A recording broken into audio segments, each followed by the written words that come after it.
Have you ever stood in front of a blank wall and felt the urge to draw something on it? What if I told you that this impulse is tens of thousands of years old? Welcome everyone to a journey back in time, to a world lit only by firelight, where the first stories weren't written in books, but painted onto the cold, silent walls of caves. This is the story of humanity's first canvas. Picture this. It's over 30,000 years ago. The world is a wild, untamed place, ruled by the cycles of nature and the struggle for survival. But deep within the earth, in the winding passages of caves, something extraordinary is happening. In places we now call Cavemen and Lascaux in France, our distant ancestors are becoming the world's first artists. They're not just seeking shelter, they're creating a legacy.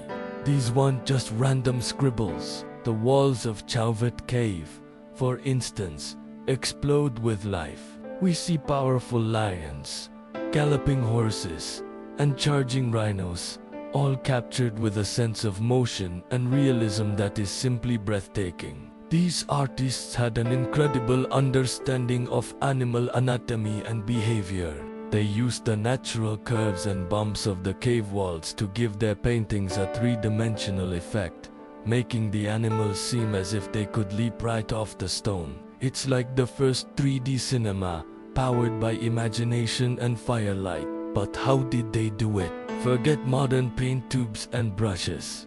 Prehistoric artists were masters of resourcefulness. Their color palette came directly from the earth itself.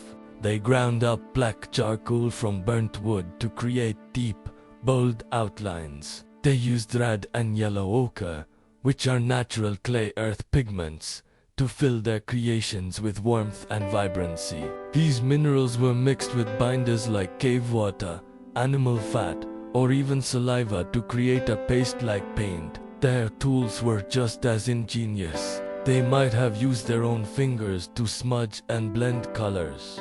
Brushes could have been made from twigs, feathers, or bundles of animal hair.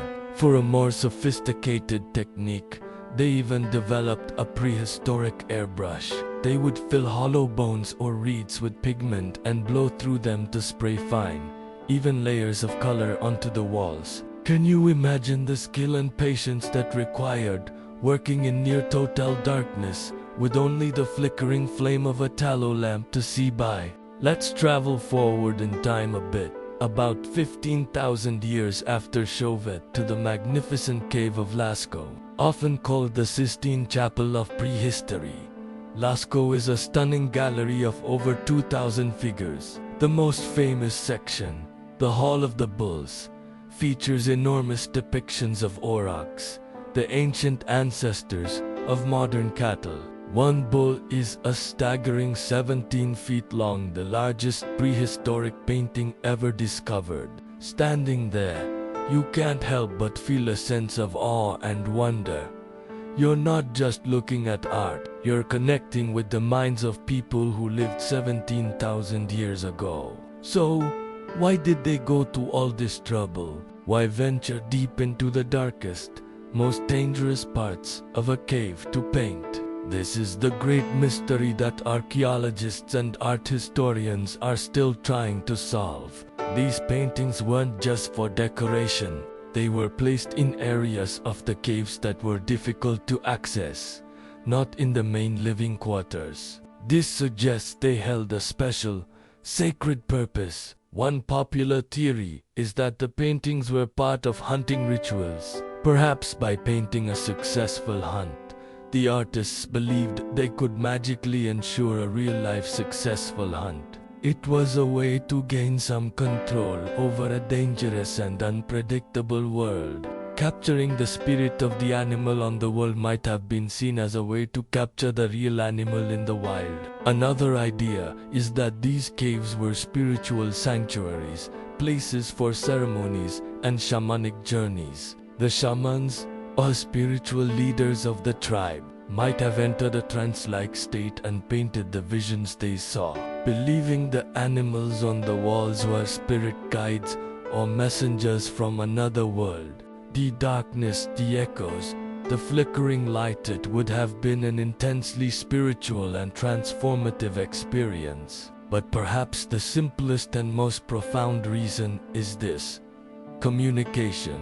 Before written language, these paintings were a powerful way to pass down knowledge, stories, and beliefs from one generation to the next. They were a visual library of the world. They taught children which animals were important, which were dangerous, and which were sources of food. They recorded myths and legends, the very fabric of their culture. These walls were their history books, their encyclopedias, and their sacred texts, all rolled into one. They were telling their story, saying, "We were here. This was our world. This is what we saw."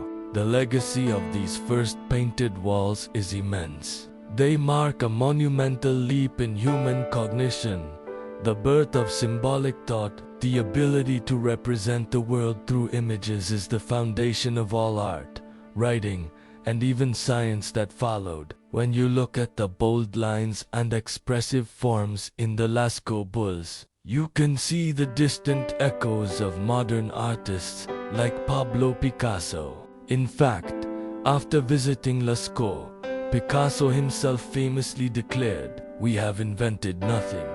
He recognized that the essence of artistic expression, the desire to capture life and emotion, was already perfected by these ancient masters. Today, designers and artists still draw inspiration from the raw power and earthy tones of cave art. The simple, elegant animal forms and the use of natural textures resonate deeply with our modern aesthetic. It's a timeless style because it's fundamentally human. It reminds us of our deep connection to the natural world and to each other. These first painted walls are more than just ancient artifacts. They are a testament to the enduring power of human creativity. They show us that from our very beginnings, we have had a deep-seated need to make our mark, to share our experiences, and to find meaning in the world around us. They are a bridge across millennia, allowing us to look into the eyes of our ancestors and feel a shared humanity. The next time you see a blank wall, remember its incredible potential. It's not just an empty space, it's a canvas waiting for a story. Thank you so much for joining me on this journey into the past. I hope you found it as fascinating as I do. If you enjoyed this video, please hit that like button, subscribe to the channel, and ring the bell so you don't miss our next adventure. What ancient mysteries should we explore next? Let me know in the comments below. Until next time, stay curious.